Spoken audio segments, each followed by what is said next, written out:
Hello and welcome to the Flory Models Friday catch-up show. Here we are with you on the 6th of December after an amazing weekend last weekend. Big thank you to everybody who joined us for building work or just watching in general, commenting, asking questions, things like that on the live shows that we did from last Thursday running forward, then obviously all over the weekend. So we did 7 live shows, including the Saturday night quiz. Massive thank you to Nathan for that one. I don't feel as thick these days because I had a good score on that time. So that was pretty good for me. But anyway, hopefully you guys enjoyed it as well. Just simple modelling. No foil, no selling stuff, no advertising, literally just sitting down for literally 4 days modelling and see what we can do. From my point of view, I did the gorgeous little Magic Factory 72nd scale Puma, and for this particular one all I did was use basic tools. So was it snips, a knife, a sander and something else down for doing that one, and then we used the real color markers for all the paintwork on this little guy as well. I had a lot of fun building it. The kit itself is incredibly detailed for a 72nd, probably the most detailed 72nd piece of armor I've ever seen, and it fits beautifully. There's not a fit issue with this. It just works and it goes together really nicely. Just me being a bit thick trying to get the suspension and then the sort of running gear underneath.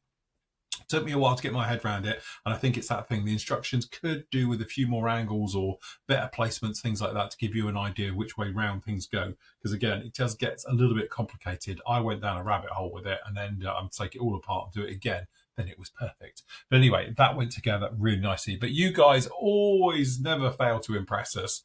Every time it's like, wow. So we've seen massive, huge 32nd scale Tamiya kits built in 4 days. We've seen the tiniest little stuff as well, 144 scale kits, beautifully done. We've had dioramas done, we've had sci-fi, we've had figures, we've had absolutely everything. And totally there was 62 at the end count, all right, or 63 with me Puma that are going to go in, and that's going to be at the end of today's show. So hang around for that. We've got the reveal video for that work goes there. But massive thank you to everybody who took part, helping us out, questions, various bits and pieces. Huge thank you to the team and to Karine as well, because obviously she was working as well and then running home, coming straight on the show and things like that as well. So big thank you to the guys all the way through. So anyway, after that chaos, I did have Monday off because I had some things to catch up with and stuff like that. So there was nothing up on Monday. But then Tuesday, we went back at it, and it was getting back into the rhythm of it and everything, as you'd imagine. So I did a little bit of a vlog on there. Obviously, we spoke about down on here, a lot of thank yous and the various things, as you can imagine. But this one is up now. Obviously, we spoke about the kit and what I felt about it, how we felt we went with obviously using marker pens. Do they work? Don't they work? All the usual questions right the way through on this one as we're making our way in there, including the little Lego guy as well. So big thank you to that one. So that was up with you, short little vlog. It's only a little 13 minutes long on there. So members, you can go off and see that one right now. And obviously we're talking about the mugs. The other one as well was up on Wednesday. So we're going a little short one on here. And this particular show, we were talking about colours and colour call-outs, and we answer so many questions about shades of colour and is this correct and all the rest of it. And I was basically just pointing out that nothing's correct. I was pointing out that the Hobby Boss got the colour call-outs and everything completely wrong on this kit, full stop. I know it's an early one, but trying to make it a modern standard, it does take a little bit of work.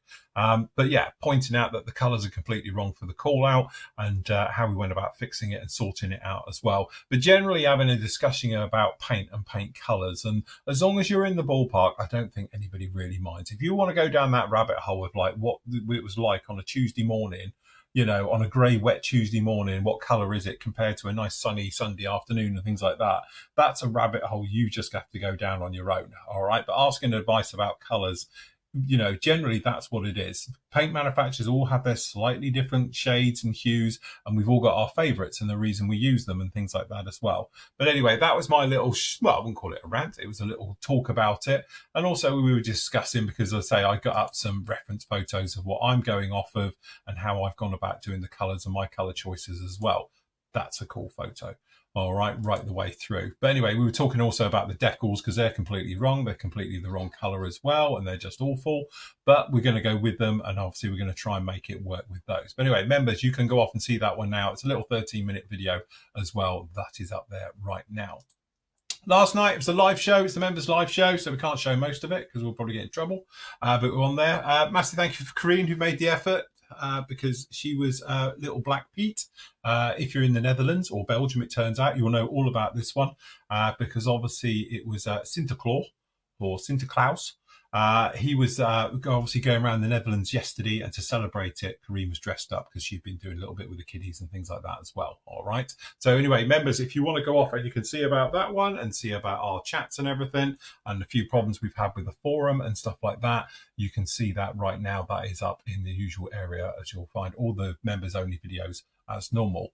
Up with you today, we've got part 6 of the Osprey going up there. So after our little filler job we did down in here, rebuilding the nose section after I made a mess of it and got that all sorted, then we could push on into this one. So we got the black coat all over the front just to check it, make sure it's all good, a little bit of seam checking, and then we went straight in with the 3rd gen acrylic primer, which I really like. It's really good stuff. And then we got that sprayed on and put down. Got that nicely flattened out, looking good all the way through. We went off and checked everything, make sure we was happy with the seam lines, make sure we was happy with all the re-riveting and rescribing work we've done. With that all good, then we just went straight in with the paint. So light ghost grey over this one. So we use Real Colours, oh god, was it 252? Down in there, or FS36375, if I remember rightly, for the light ghost grey underneath on this particular one in there. So we did all the various components, working our way around it all, and then we're happy with that. We've gone off and we've masked up now, got it all ready for Monday's video, which will be up with you, which will then talk about obviously the different colours and markings and stuff like that, and how we added a little bit of the actual LP36, because their sort of dark ghost grey colour is very much a blue colour compared to other people, shall we say, like Real Colours. So we did a little bit of a mix both together to give us a more bluey shade to it, which is how it turned out. And I think, to be honest with you, it turned out really very, very nice, as you can see right here. So here she is on here. This is all a loose fit, so if this falls apart, don't blame me. But as you can see, the markings are completely the wrong colour at the moment, but I'm hopefully going to do something with them. We're going to fade them back in.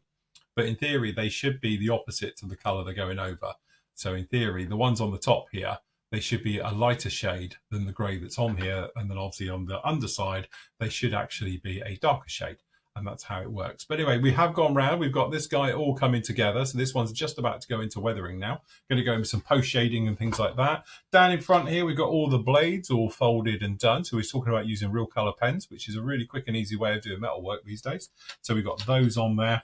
And obviously we've got them with a folded out as well, depending on how we're going to display this one right the way through. And again, use pens for all of this. So all the metal work on here is all done with the pens. So that's gone really very, very well with that one.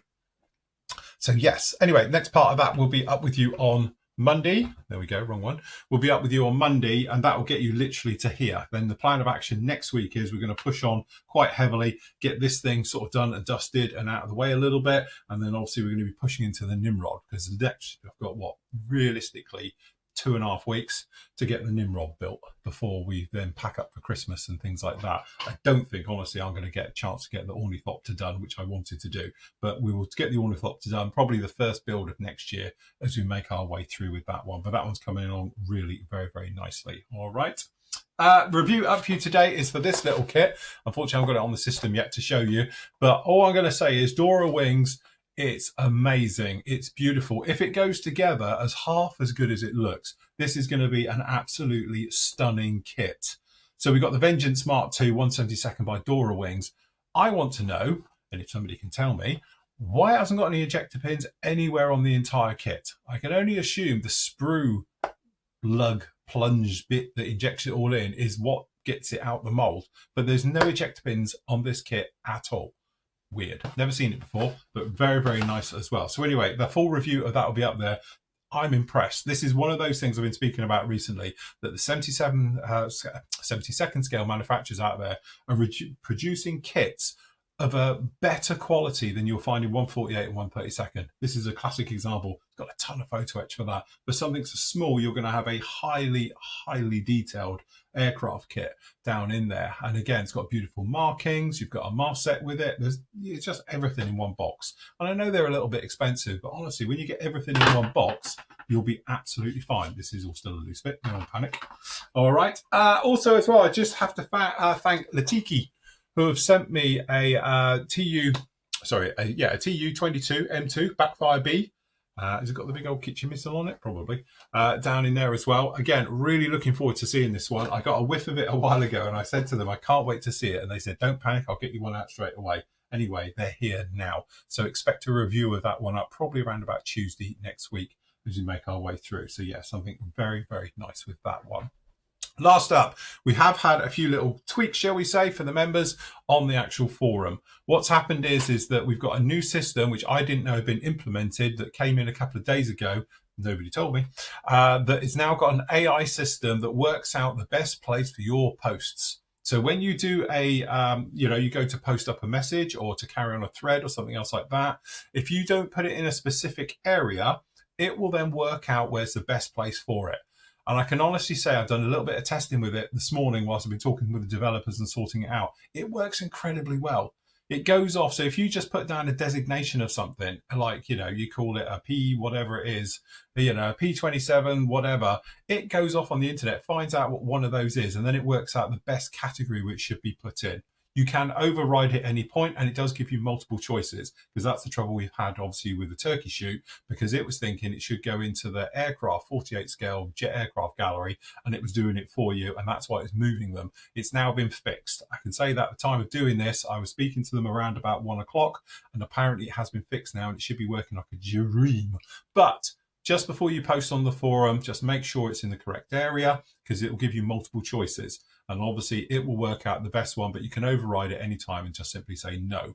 But if you've already carrying it on in a thread, so if you're in, I don't know, jet aircraft gallery, and then it will put it into jet aircraft gallery now. It won't say, no, I found a better place for it and shove it somewhere else, because clearly sometimes it was a little bit wrong. Again, this is a brand new system. It's a little bit, up and down at the moment. Keep an eye on it. So before you post, just make sure it's going into the right bit. So have a look at the little tagline where it says, make sure it has been going like this one. To be honest, we were talking about the turkey shoot ones. Make sure it's going to turkey shoot gallery and not into 48 scale jet aircraft gallery and things like that. All right. So it'll give you a drop down menu with various selections of what it thinks. You can override it and put your own in at any point as well. So just a little thing with that.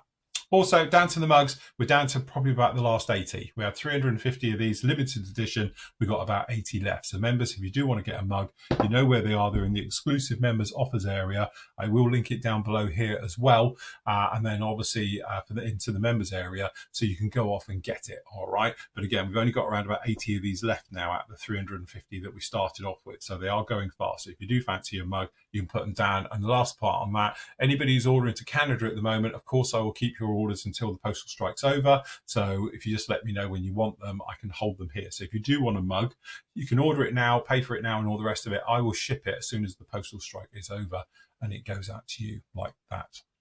Anyway, that is about it for this week. Really busy week, I must admit. Got a bit of a weekend coming off, so there's a storm coming, so it would do. So I won't be going far with the dogs in this weather. But anyway, stay safe out there if you're in the UK, certainly in the southwest area and the western parts of the UK under a red weather warning this weekend as well. So I would suggest staying at home, doing some modelling and keeping warm and things like that as well. Anyway, that's about it from me. I'm going to leave you now with the great work from the turkey shoot. So until next week, everybody, happy modelling. Take care.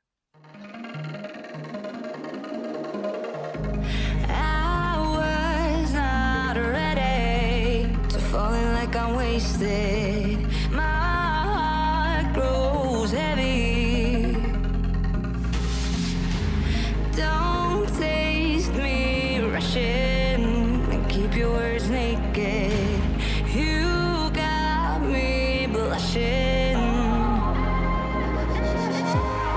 And you forever I'll follow. You'll be my holy ground. You forever I'll follow.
answers.